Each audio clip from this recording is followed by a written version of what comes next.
कोई स्टार या प्लेनेट आसमान में कितनी ऊंचाई में और किस डायरेक्शन में है? And that gives the idea of Jantar Mantar. भाई आपको पता है क्या? आज से लगभग 300 साल पहले जब न टेलीस्कोप इतने डेवलप थे और ना ही कंप्यूटर्स थे, भारत में एक ऐसी जगह बनाई गई जहां सूरज की छाया से समय, प्लैनेट्स की स्थिति और एस्ट्रोनॉमिकल कैलकुलेशंस बिल्कुल एक्यूरेट तरीके से होती थी। Yes, we are talking about Delhi's Jantar Mantar. But the real question is, क्या ये सिर्फ हिस्टोरिकल मोन्यूमेंट है या फिर एक giant scientific instrument? Let's find out.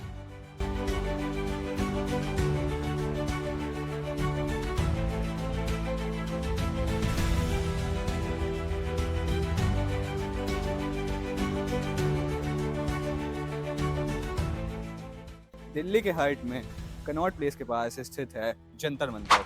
भाई आपको पता है क्या? जंतर मंतर का असली नाम संस्कृत भाषा में यंत्र मंत्र था, पर आज की बोलचाल में इसे जंतर मंतर कहा जाने लगा। इसे 1724 में महान राजपूत रूलर और एस्ट्रोनॉमर महाराजा सवाई जयसिंह सेकंड ने बनवाया था। Interestingly, Jai Singh second was not only a king, he was also deep passionate about mathematics and astronomy. उन्होंने भारत में कुल 5 जंतर मंतर ऑब्जर्वेटरीज बनवाए थे।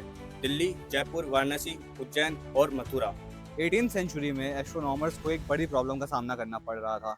अलग अलग एस्ट्रोनॉमिकल टेबल्स अलग अलग रिजल्ट दे रही थी, यानी प्लैनेट्स और स्टार्स की कैलकुलेशंस एक्यूरेट नहीं थी। So Jai Singh second decided, instead of relying only on small instruments, he would build massive astronomical instrument made up of stone and marble, because the more bigger the instrument, the more accurate the observation, and that gives the idea of jantar mantar। अब हम बात करते हैं यहाँ पे मौजूद कुछ amazing instruments की। The most famous structure here is the सम्राट यंत्र। ये दुनिया के सबसे बड़े सनडायल्स में से एक है। इसकी ऊंचाई लगभग 27 मीटर है। इसकी मदद से सूरज की साइडों को देखकर टाइम को लगभग 2 सेकंड की एक्यूरेसी से मेजर किया जाता है।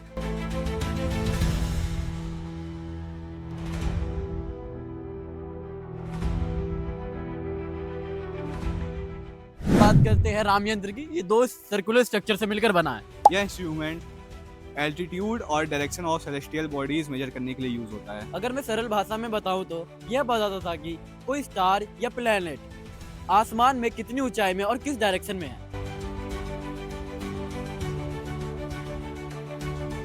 जब दुनिया के कई हिस्से में मॉडर्न ऑब्जर्वेशंस डेवलप भी नहीं हुए थे, तब भारत में आर्किटेक्चर और साइंस का कॉम्बिनेशन बनाकर इतने एडवांस एस्ट्रोनॉमिकल इंस्ट्रूमेंट्स बनाए गए। आज भी साइंटिस्ट और हिस्टोरियंस इन इंस्ट्रूमेंट्स की सटीकता को देखकर चौंक जाते हैं। तो नेक्स्ट टाइम जब आप दिल्ली आएं और जंतर मंतर के पास से गुजरें, तो इसे सिर्फ टूरिस्ट स्पॉट की तरह ना देखें। Think of it as a 300 year old scientific laboratory. धन्यवाद। धन्यवाद। मिलते हैं फिर नेक्स्ट वीडियो में। यस।